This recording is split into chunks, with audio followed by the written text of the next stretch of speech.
And we've reached the end of the flashback with this week's chapter of Magi.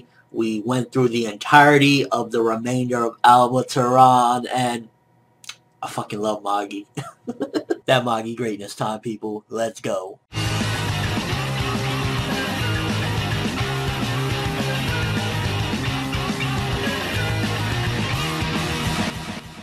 I think, in all honesty, my interpretation of a big part of this chapter, and ultimately something about Ugo, if you really look back at it, one of the things that Solomon said about Ugo is he felt Ugo is the strongest magician. One of the things I live by is knowledge is power.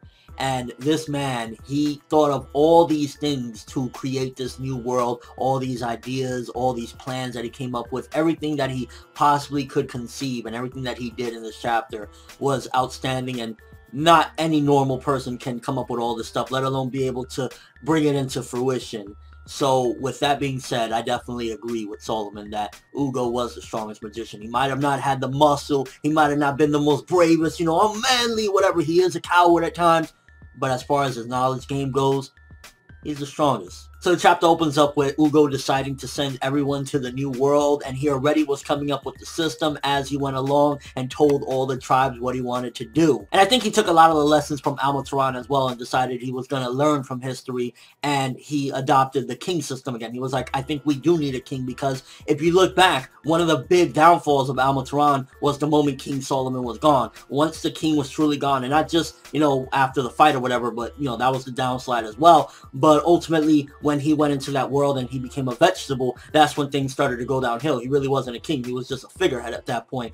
I think he realized that a king is truly needed, because that's the pillar that keeps everything going. That's the person that everybody looks at like, that's King Solomon. We got to obey his orders. And once that goes downhill and people don't look at him as a king anymore, or there is no king for that matter, then everything goes to fucking hell. So Ugo realized that you need to learn from history. You need to not make the same mistakes twice. We need an absolute king that is righteous, a good person, and ultimately going to lead everyone into a better tomorrow. One of the best things we found out in this chapter was a lot of people were theorizing what it could be for years and years, I'd imagine, with the dungeons. What the fuck is up with the dungeons? And we find out in this chapter that the dungeons are basically portals to Almataran's underground city. And I feel bad for the Jinn. Like, all of these people are staying down there for probably all of fucking eternity, just watching over this fucking old ass city, and just staying in these tunnels, lonely as fucking alone. I hope that by the end of the series, and I wouldn't be surprised if they reach some sort of clarity or some sort of point where maybe they don't need that, or if something happens to Ugo, if somebody gets to the Sacred Palace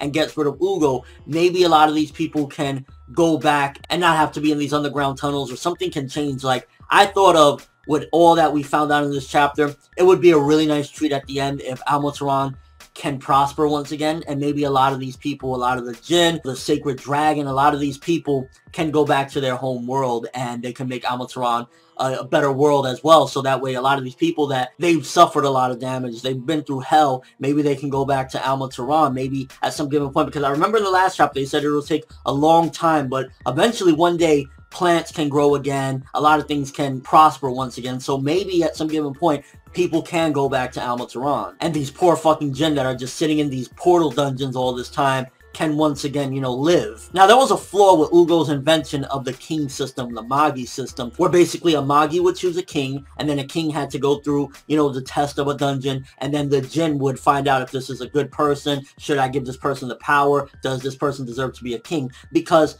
similar to Hakuryu, for example, or even Sinbad for that matter, we can't say 100% with Sinbad, but for the most part we know he's a shady motherfucker. When they got their initial powers, they were good people. Hakuryu still hadn't fallen into depravity, still hadn't forsaken everybody and said, fuck everybody, fuck Alibaba, fuck Aladdin, fuck everyone. He was still a good person. Likewise with Sinbad. If you notice, they realized after a certain point, I think, not only that Sinbad was gaining too much power, but at that particular point, when he went probably to get his 8th one, they probably told him, or they probably foreseen for that matter, this guy is a devious man.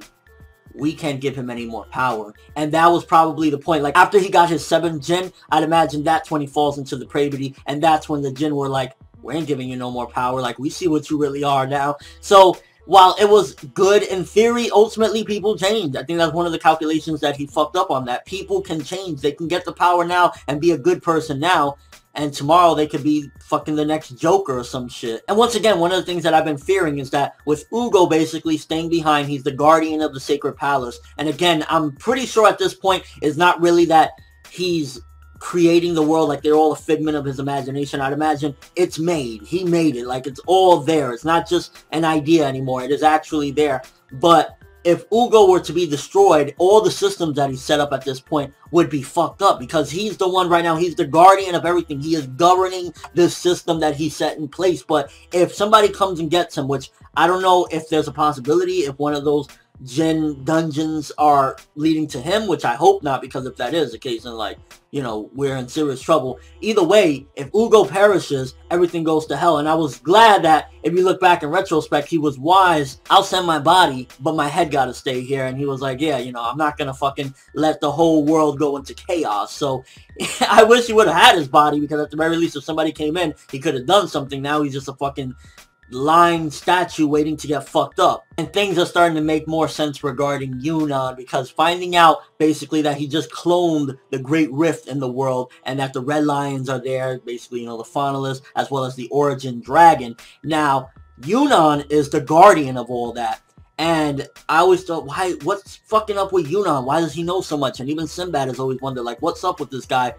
Him being with the Origin Dragon, he probably knows everything about anything. And I'm not saying that Yunnan is going to be a villain or anything, but that's where it comes from, that he is just so fucking wise, and he just has vast knowledge because he's a Magi, first of all, and he has the Origin Dragon giving him all this information, and he knows everything. Is like, yeah, this is why Yunnan is a special case. There might be a little more to him than that, but as of right now, we can say for certain that he probably could be getting knowledge from the Origin Dragon, and that's why he knows all this shit. One of the things that I didn't care for in this chapter, and I wish it would have got better explained, and I'm hoping down the road it makes a little bit more sense, because in all honesty, it just feels like, because again, one of the things that this chapter suffers is pretty much ever since the King David fight, what this arc suffered, and that's fast pacing. It was like trying to tell everything and wrap it up real quickly in this last chapter so we can go back to Aladdin. So everybody, yay, Aladdin! You know, I mean, personally, keeping it real, I'm dying to get back to that timeline, but I regret some of the things I was even saying back then, where I was like, oh, get to the point, Aladdin, and everything. I was an idiot for that, and I regret saying that, because even though it wasn't really, you know, because of me, Shinobu Otaka didn't switch the story specifically because of me, but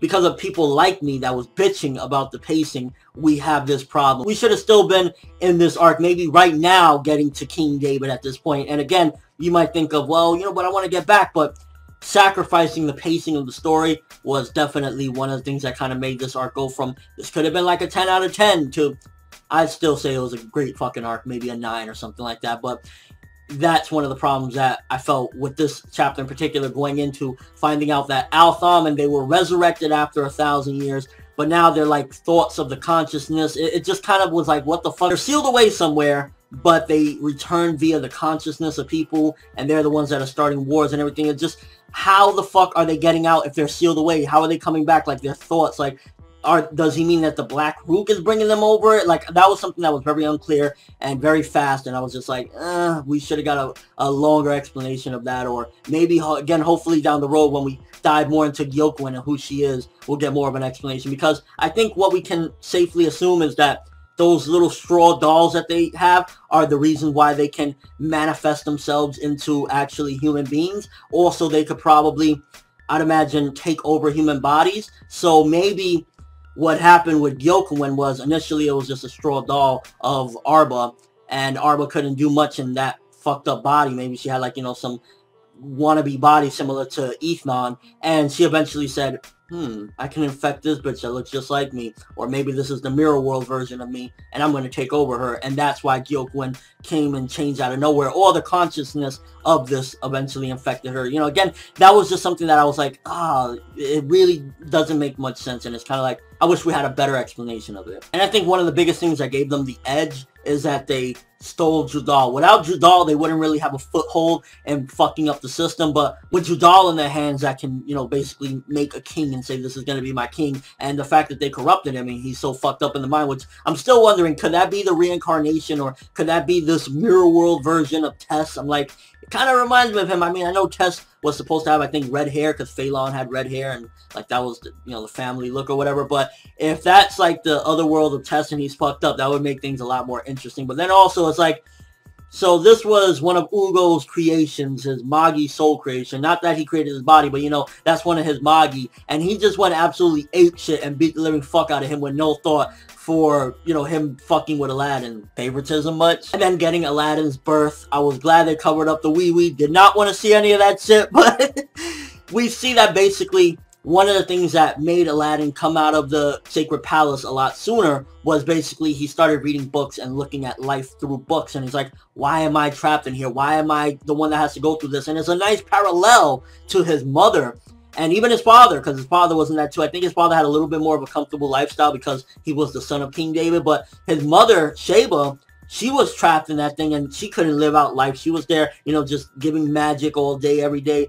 And he was stuck in this dungeon. He wasn't going through hell or anything as far as like that, but it was kind of like prison. He was basically in prison. He wanted to play with Ugo. Ugo wouldn't acknowledge him. Ugo had more important things to do, and ultimately Ugo felt he needed to not really, you know, cross hairs with him. He couldn't really interact with him because he didn't want to change the flow of everything, which kind of feels fucked up in a way, but ultimately that's what pushed him out, because Aladdin's just going batshit crazy. I don't give a fuck, I'll die before I stay in here another day. That shit had me dying, and that's ultimately what got him the wish, and then he eventually left. I'd imagine maybe Ugo was thinking, I'll raise this kid until he's 18 in here, let him turn into a man at least, and then I'll send him out into the world. And in the end, if you really look at it, even though he was in the Sacred Palace, he had just as much of a shitty childhood as Ali Baba and Morgiana. Maybe not just as much, but he had hell in his childhood as well. While Ali Baba was in the slums trying to survive, and then everything that Kashim did to him, Morgiana was just a fucking slave, probably being raped and fucked in the ass every chance they got. And he was just there in prison as a child, not knowing who he is, what he wants to do in life. So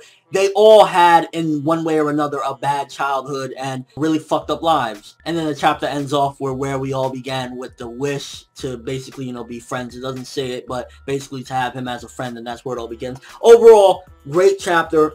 Main complaint was, again, the pacing, whatever. We dashed through some things, and in particular, the Al-Thaman resurrection thing. That kind of just felt like, what the fuck? It doesn't make sense. I really would like a better explanation of that later on down the road. What does that mean by consciousness, by thoughts? I don't, it doesn't make sense. If they're sealed away, if Solomon still has them away or whatever, what does that mean that they're coming back via consciousness? So I would like a better explanation of that at some given point, because that was just kind of like bullshit. I don't fucking get it. But aside from that, it's like, man, we went through a lot, and once again, I will state, Ugo was indeed the strongest magician, because knowledge is power. So overall, with all that being said, giving this chapter a 9 out of 10. Great stuff. Ugo really explaining everything, getting the last inklings of everything that we wanted to know. What are the dungeons? We fucking covered a lot of shit in this chapter. A lot of mysteries, or a lot of questions that we might have had, we covered with this week's chapter. It was just like, goddamn, a lot of stuff to go over, but that Magi greatness, people. Let me know what you thought of this one. What do you think, first of all, about that explanation with Al-Thaman? Does it make sense to any of you? Or is it just, it is what it is? They